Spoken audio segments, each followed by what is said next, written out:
First semester, I knew I was in trouble. I couldn't get through physics or chemistry. I couldn't pass them. And I remember my advisor, who stuck with me all 4 years, called me into his office. He said, "This isn't going to work." And I was like, "Why?" And he's like, "You literally cannot pass rocket science." I'm Sam McKenna, and you're listening to the Show Me You Know Me show, a deep dive on the impact of personal connection and empathy from the perspective of some of the world's most successful executives. Our guest today is Chris Kowalewski, Chief Growth Officer of Compass Group. Hello again, everybody. So a little story on how we booked today's guest, because as you might guess, it involved a little Show Me You Know Me and just making some good old-fashioned effort. Chris Kowalewski is our guest today, and I reached out to him actually not about our podcast first, but to try and book a meeting. How did I do that? I first engaged with some of his content on LinkedIn. Second, I sent him a connection request. Third, I engaged a little bit more, and then I went in for the kill. Now, you're going to hear about what a big deal Chris is in a second, but I want you to consider about how just making a little effort, doing a little Show Me You Know Me, and reaching out in a different way was able to get a great meeting with a really big deal of a guest. Now, Chris Kowalewski is a 36-year veteran in the food and support services industry, currently serving as the Chief Growth Officer for Compass Group, the sixth largest employer in the world with around 660,000 employees. Holy smokes. He began his career in 1988 with Service America as an account executive selling vending and coffee services. He then progressed through a variety of sales roles and was with Service America when they were acquired by Compass Group in 1996. Under Chris's direction, the sales team at Compass has sold over $16 billion in annual net new revenue, including more than $2.2 billion in 2023. If you ask him the secret to his success, he'll tell you it's elevating the people around him and having the right attitude. But I'll let Chris explain. Chris, so I want to start at the beginning of your journey and kind of your journey in college specifically. I think you, like so many of the executives we talked to, had a little bit of a rocky start in college. And I think just like me, had a bit of a lower GPA. Tell us about the journey to school, why you kind of chose to go to Lock Haven, and a little bit about the GPA piece. So the college journey, fascinating. I decided in high school that I wanted to study aerospace engineering. And I had this dream, right? Vision that I wanted to fly rockets. I wanted to be an astronaut in airplanes. So I looked at a number of schools, all relatively close to home, within 4 hours, places like Penn State, Pittsburgh, Temple, and then my school close to home, Lock Haven, which was maybe 10 minutes away. And I got in everywhere. And I wound up going to Lock Haven because they had a fascinating 3-2 program when you do 3 years, get all your core work done at Lock Haven, then go to 2 years to Penn State to do your high-level engineering studies. And, first semester, I knew I was in trouble. I couldn't get through physics or chemistry. I couldn't pass them. And I remember my advisor, who stuck with me all 4 years, called me into his office. He said, "This isn't going to work." And I was like, "Why?" And he's like, "You literally cannot pass rocket science." I think I was more street smart than I was book smart. So pivoted to economics, and then I just made the most of it. Had some great internships. And in my final one, it led to my first journey to my career paths. You then went on a little bit of a journey, right after college, had your initial role. And then as you thought about making a transition, you had one of two offers, which ultimately led you to Compass through an acquisition. What were the two offers and what led you to pick this particular path? So it was one was to sell adhesives. Sam, this is 1988. I'm dating myself a bit, but back then adhesives was like high tech. And the other one was selling vending services and coffee services for what's now a company called Compass. And what I took away from college was, one, how to embrace the grind. Your career is not linear. It's not a straight line. You're going to have some ups, you're going to have some downs, and you got to learn how to manage both. And college helped me with that. And the other thing it helped me with was I learned how to bond with 40s and 50s and 60s and 70-year-olds as a result of getting internships, to resonate and build relationships with individuals that were generations older than me. One fascinating thing that I think about you, right, is you had the confidence to understand what is this organization going to teach me? How are they going to invest in me? At 22 years old, this was something that you kind of maybe not demanded, but wanted to know from your interviewers. How did that end up for you? How did that turn out? I like the sales manager. I like the VP of sales. They really went out of their way to make the effort. Both companies offered the Friday night, the day that I interviewed. They made the effort. They wanted to take me to breakfast on Saturday. It was about an hour away at the Holiday Inn in Downingtown, Pennsylvania. Now, no disrespect, but if I'm ringing somebody up and saying, meet me at the Holiday Inn in Downingtown for breakfast, like this Saturday, am I going to get a lot of takers? You know, probably any hotel on a Saturday, am I going to get a lot of takers? And I just wanted to be wanted. And they went out of their way. You've been at Compass. Are we going on 36 year or are we coming on our 37th? We're in year 37. If you look at your career history here, it is just one promotion after another. And I think in our world of where we job hop quite a bit, right? You, I think, have job hopped under the same umbrella. You continue to get promoted. And I'm curious, what is it that you think has led to that success? What is it about your intentionality, your process, your people skills? What's gotten you here? I stuck to what I believed in. You try to bring your best version of your authentic self every day, whether it's your personal life or professional life, and take the truth head on. And sometimes that's not popular. And Sam, I appreciate how you described, the legendary career and one promotion after another, but I was passed over twice in that same time period. You have to make the decision. Are you going to throw your toys in the corner, or are you going to act like an adult? Still bring the best version of yourself when it's not easy.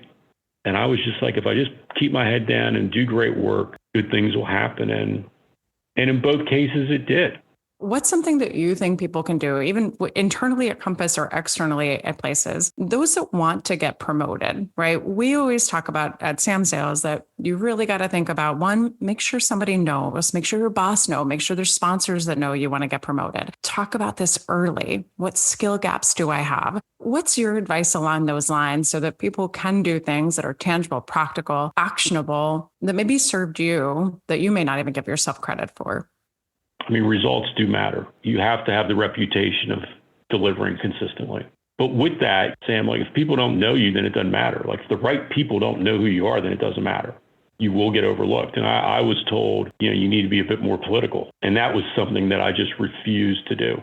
I'd rather not progress than be a fake version of who I am.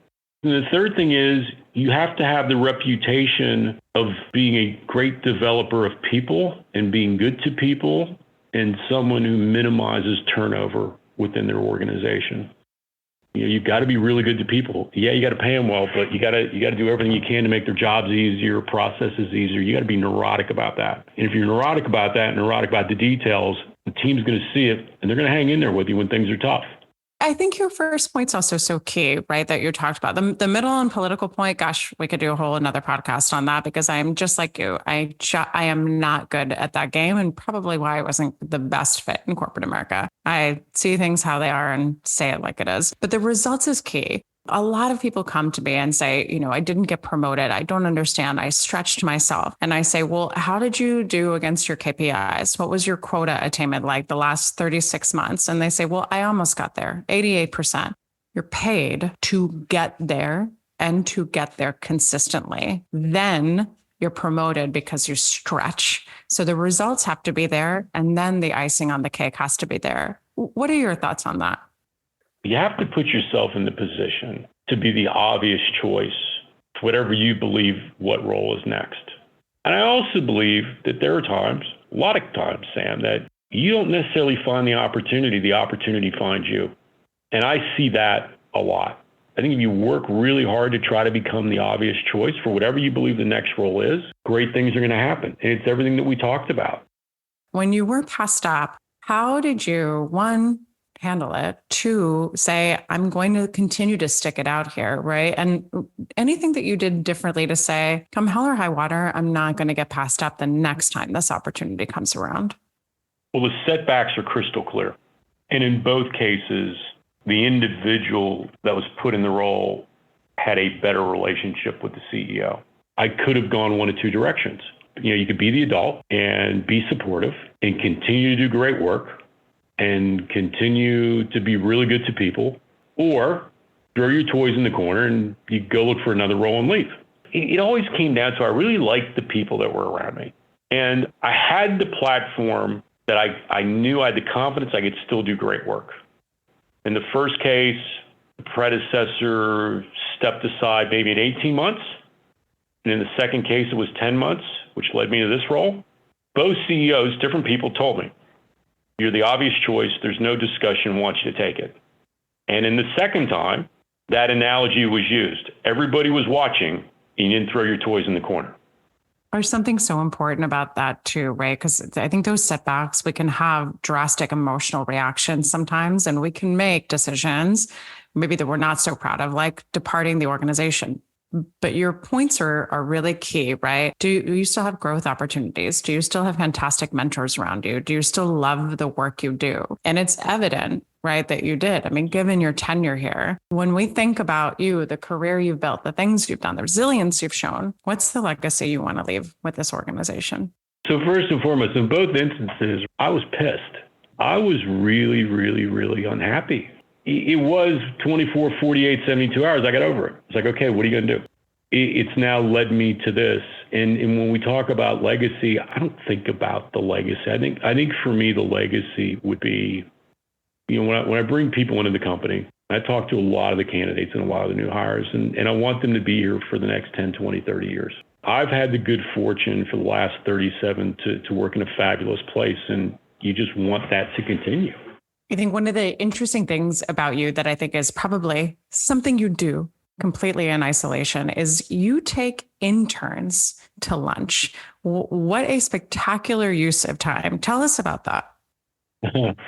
Well, they're usually their first week that they're here. We'll go to dinner, and then midway point we have an organized lunch. But I like to get them. I like to get them out that first or second week in the evening just to talk. We'll do one or two lunches, and some of the lunches are impromptu down in the cafe. We'll just pull everybody together. Everybody's around. We'll get together and talk about their experiences. The interns are here for 8 to 12 weeks.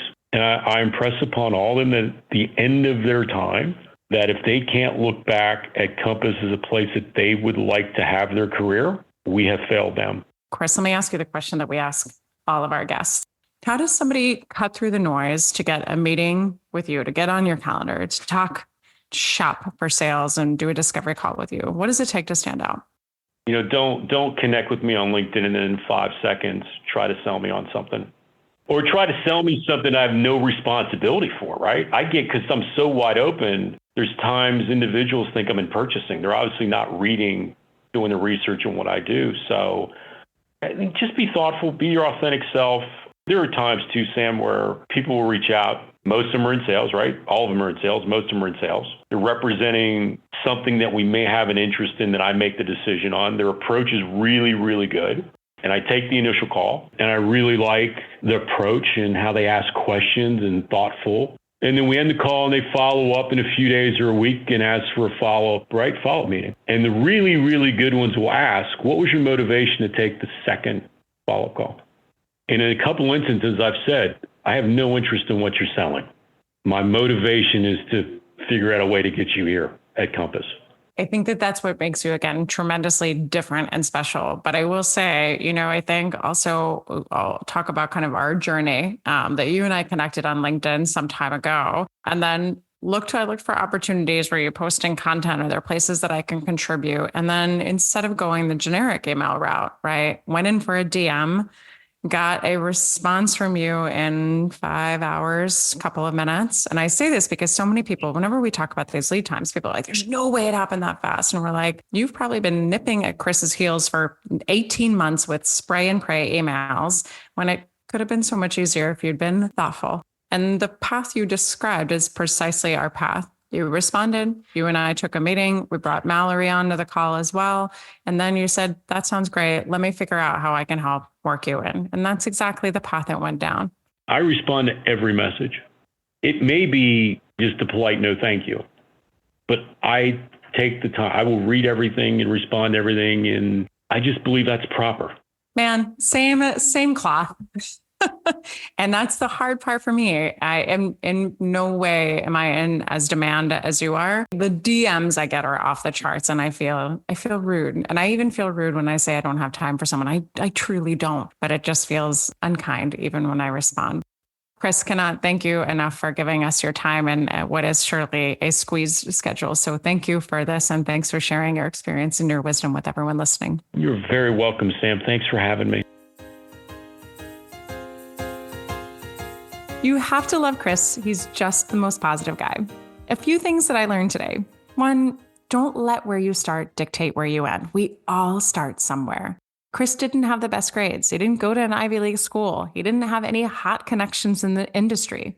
He had determination, passion, and a good attitude, and he let that continuously drive him forward. Second, sometimes it's not about the setback, but how you handle it that matters. And Chris pointed out, he wasn't always the one promoted, and things didn't always go his way, but it was about remaining positive and always looking for how he'd make that next step forward. And now it's time for, you guessed it, Sam Spills. First one comes to us from, somebody from my homeland of Lausanne, Switzerland, from Samantine. So Samantine asks, what's the most underrated prospecting strategy that sales professionals aren't using? Oh my gosh. Okay. Again, every one of these questions, I always ask, how much time do you guys have? But let me make this short.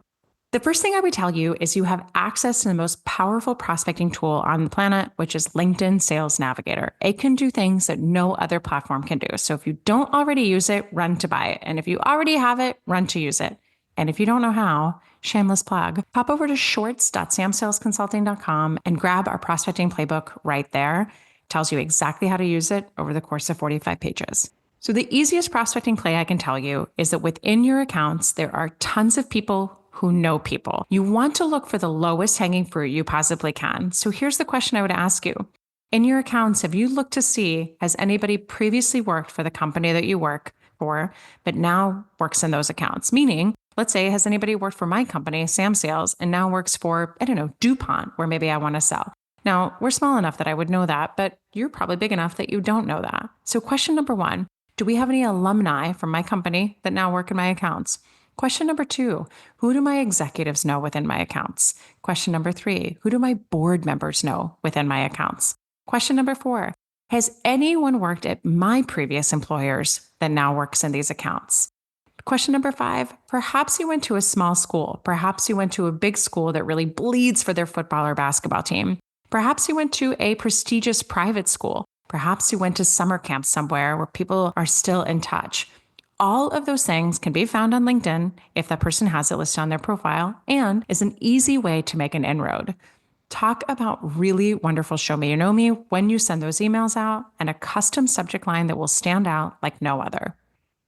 One more question from Stephanie coming to us from, again, home base, but current home base, Arlington, Virginia. How do you effectively measure top of the funnel activity in a way that provides managers with insights they can use to motivate and coach? So one of the easiest ways I look at this is simply by requiring that my team self-source this pipeline. Now, your reps might push back and say, self-source, what are you talking about? That's what my BDR is for. That's what inbound marketing is for. It's what demand gen is for. But what I would tell you to tell them is, why would you ever let your ability to succeed rely on somebody else's effort? Why would you wait for your BDR to do their job successfully? Instead, go get after it yourself. So one of the first requirements I have is self-sourcing pipeline using a formula called 3-2-1. It's really easy. So we want reps to book at least 3 meetings, initial meetings on their own a week. We want those to convert to 2 demos and at least one of those to convert to an opportunity. 3-2-1. Now, your reps are going to balk. They're especially going to balk if they don't know how to prospect, and this is the first time you're asking them to do that. But set your goals high. You're not always going to hit it. But if you set that goal high, even if you get 2-2-1, right? What a great thing. The other thing is, not all of those net new meetings have to be net new meetings. They can also be meetings with existing opportunities. So perhaps you're multi-threading, perhaps you're going up, perhaps you're going down to find champions, moles, users. Lots of opportunity to get those, and great way to measure their progress and to see if you can trust the process that they're running. One more for fun. We have a question here that says, I've attended your women's workshops, and it's clear that you've created a great culture of transparency and support for your team. That's so nice. What are your top leadership principles? Any advice for a new leader? Yes. So this goes back to show me you know me. We talk about show me you know me with our clients, but do you know the people that report to you? Do you know your cross-functional partners? Do you know your boss? Do you know your peers? What do you know about them? Making sure that we have respect from our team is really critical, but just as critical is making sure that we have positive relationships built with our peers, our leader, and our cross-functional partners. No matter what role we're in, we're going to rely on any one of those people to do things for us and help us get to our goals or our team to our goals. So it's really important that we invest in those personal relationships. Make sure you understand, what motivates them, what gets them out of bed in the morning, what are they excited about, what are they working towards? Do they have goals? Do they have kiddos? Do they have pets? Do they have partners, spouses? What are their names? There's a lot to know, but make the investment in that because you understanding your people and what matters to them is everything. Great topics today. Thank you, everybody, for sending over those questions. And thanks to Chris for a super motivating conversation. I'd once again like to thank Courtney Garcia, our producer of the show, and Paige Tills. And I want to thank our growing audience who continues to support SamSales across all the spaces and places we like to hang. Our theme music is a song called All at Sea by the artist Zediel. Be sure to subscribe to the podcast, and if you want to stay up to date on all events and resources coming from SamSales, our newsletter is a great resource for that as well. You can find links in the show notes on this episode. That is all. Have a great day, everybody, and I'll talk to you again soon.